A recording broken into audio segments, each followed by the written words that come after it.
Hey everyone, Dennis K here with Belize Islands Real Estate. Been getting several questions lately regarding seller financing, how it works in Belize. So I'm going to be putting out several videos over the next few days, giving some of the details and helping give as much information as possible to both the buyer and the seller, so you can see how all of this works for the both of you.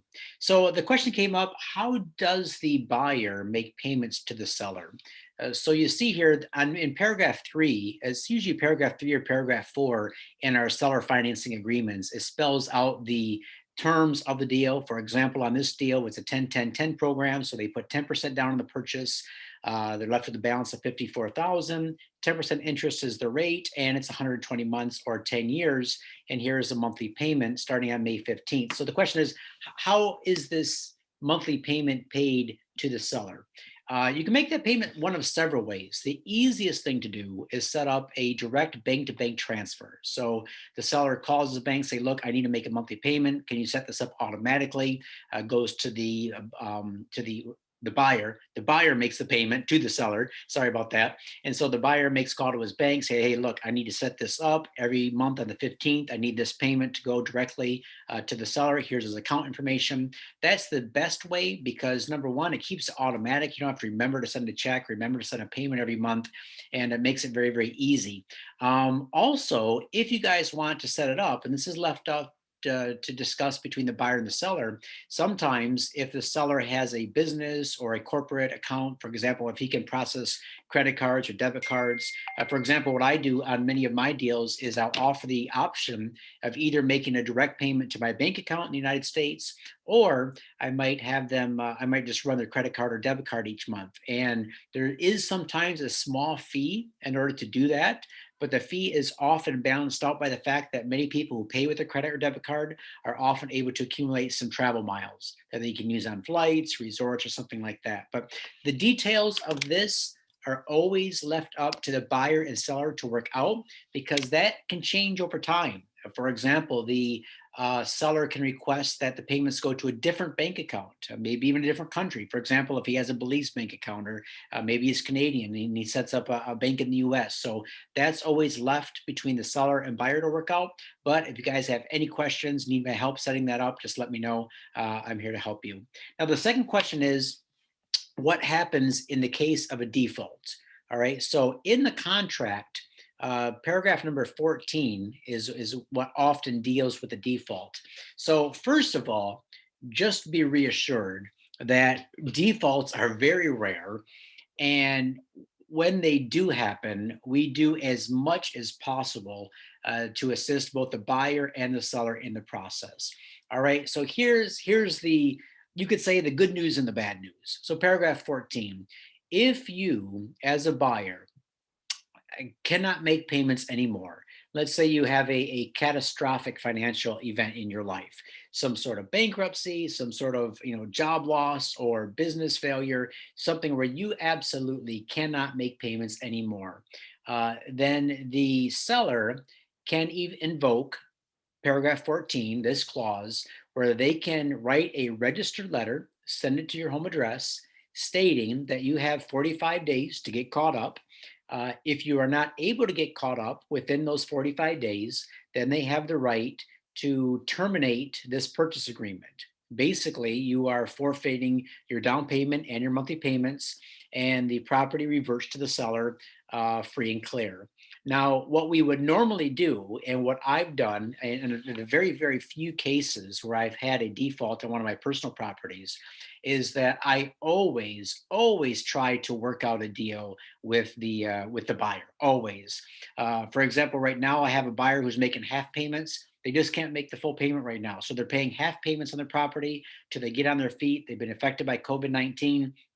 Very, very happy to do that in certain circumstances. I don't want anybody to just quit making payments or to expect that they can make half payments whenever they want. But over the years, I develop a really good relationship with my buyers, so I want it to work out, right? And at the last resort is I want to invoke paragraph 14. Also, what we often do is, let's say a buyer is not able to make payments anymore. And this recently happened with a couple clients of mine where I represented the buyer in a sale. and now the buyer is not able to make payments anymore. It's been a few years. So what we did is, because he has some built up equity in the property has gone up in value. Plus he had his down payment. Plus he's been making his monthly payments. So what we did is we put the property for sale. We put it on the open market, and we sold it for him. So what happens in a sale like that? Well, obviously the original seller has to be paid off, but then the buyer who is now defaulting gets to collect back a large portion of what he paid in the property. Could be his down payment, monthly payments. And so, if at all possible, we always try to look for a solution.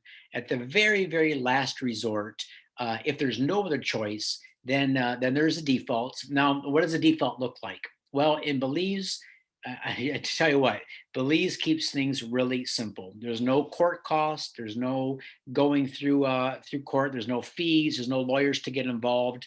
It's very, very simple. This paragraph says it all. So the seller can send this registered letter.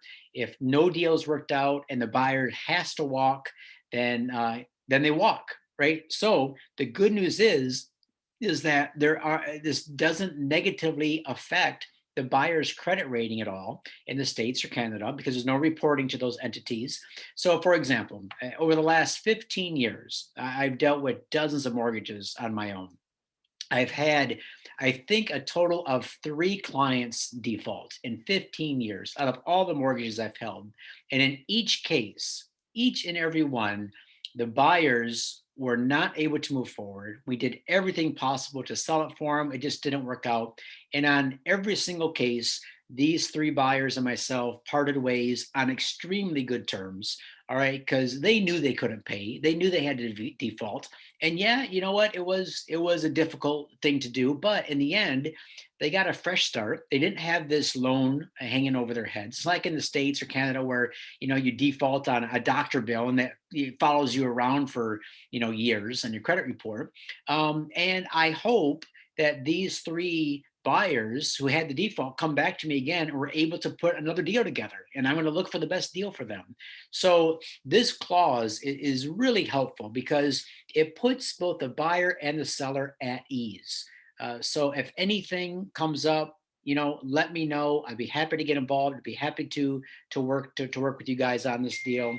Let me just see if I have time to answer one more question about this. I answered the question: how are payments received? Um, what other questions? Oh, how do I determine who qualifies for the seller financing contract? So that's a good question. So let's say that I have a personal property and I'm offering it to the public with seller financing.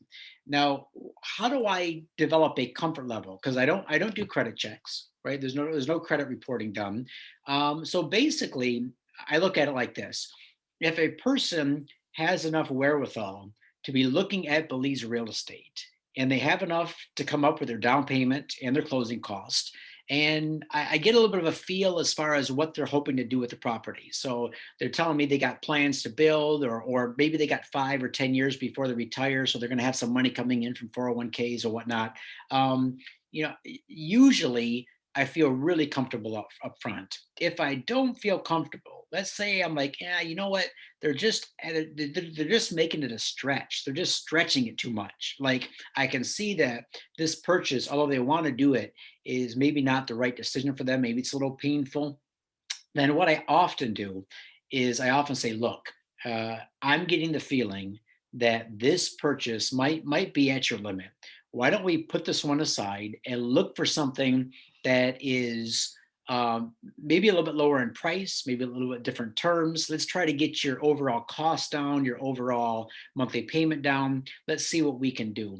Because the last thing I want to do is enter into an agreement with somebody where they're all excited at first and they got the payment ready to go, but then all of a sudden, 3, 4, 5 months down the road, they're like, oh, you know what? Now I'm having a hard time paying my home electric bill, or making my car payment because I bought this property in Belize. So that's how I would do that. So like I said, most people that are looking at Belize property, they have their finances well arranged, well in order, and that's enough for me. So if you can put down your 10%, you can pay your closing cost, and I got a good feeling. Plus, to be honest, I do a little research. I look them up on LinkedIn, look them up on Facebook, see what their businesses are doing, and I just use that to get a comfort level myself and that's the way I handle that.